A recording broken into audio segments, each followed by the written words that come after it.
This 400-year-old Italian sculpture is awe-inspiring, but what's hiding inside it is creepy. The solemn bearded man of the Colosso dell'Appennino sits hunched on the ground, his gaze fixed on the still water. It's a pose that he's held for more than 400 years, and one that he'll keep for many years to come.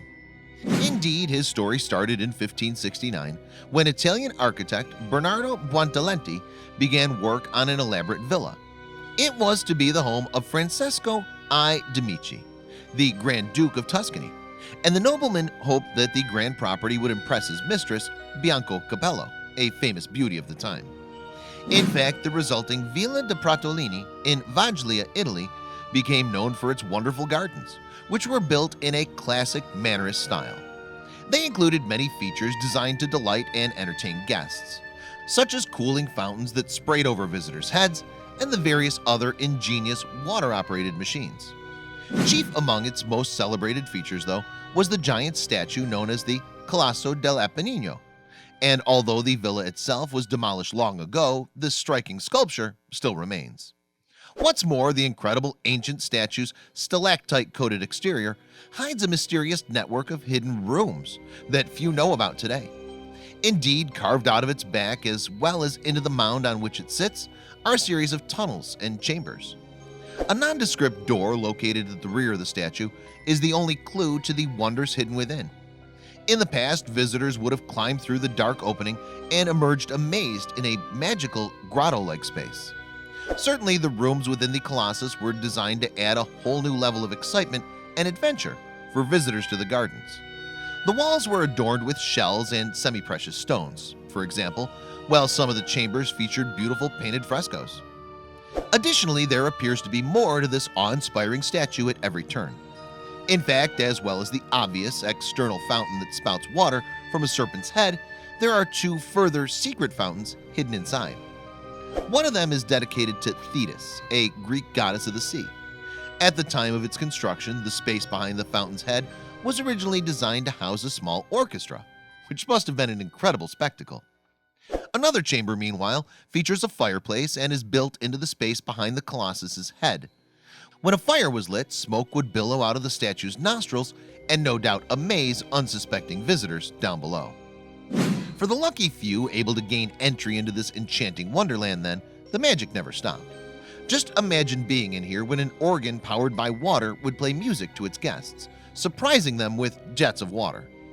The entire structure, though, was built in 1580 by the famous Flemish sculptor Giambologna. It is also known as the Apennine Colossus and was constructed from brick and stone on top of vaulted rocks overlooking a small lake. Indeed, it towers over the gardens at 35 feet tall. Interestingly, the artist Giambologna was one of the Medici family's most highly regarded assets in the mid-16th century. In fact, he was barred from ever leaving Florence, Italy, and was responsible for creating many of the city's most famous artworks. But it's the Apennine Colossus that's renowned for being one of his more curious creations. The statue, for instance, is thought to serve as a visual representation of the complicated relationship between nature and man.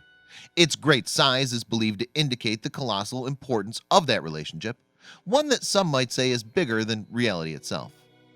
Over the centuries, though, the Colossus has seen many changes in the gardens it watches over. Indeed, after Francesco died in 1587, the Villa di Pratolino fell into disrepair. And by the time the 18th century rolled around, many of the garden sculptures were relocated to the Boboli Gardens in Florence. Then, at the beginning of the 19th century, the villa began to work its charms on the latest generation of aristocracy. Certainly, the Tuscan Grand Duke Ferdinand III, inspired by its romantically overgrown state, decided to knock down the villa and transform the grounds into an English-style landscape garden. Later, the grounds were sold to the Russian prince Pavel Demidov, who built the Villa Demidov di Pratolino out of some of the ruins. In 2014, the statue reopened to visitors after having been closed for renovations for 3 years. The stone was cleaned to look as it would have when it was first built, and the exterior fountain was restored to working order.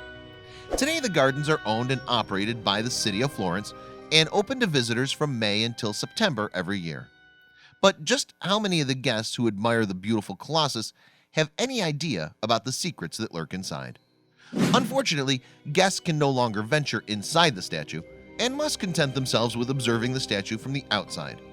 But for visitors to Florence wanting to explore somewhere a little different, this gentle giant has plenty to offer.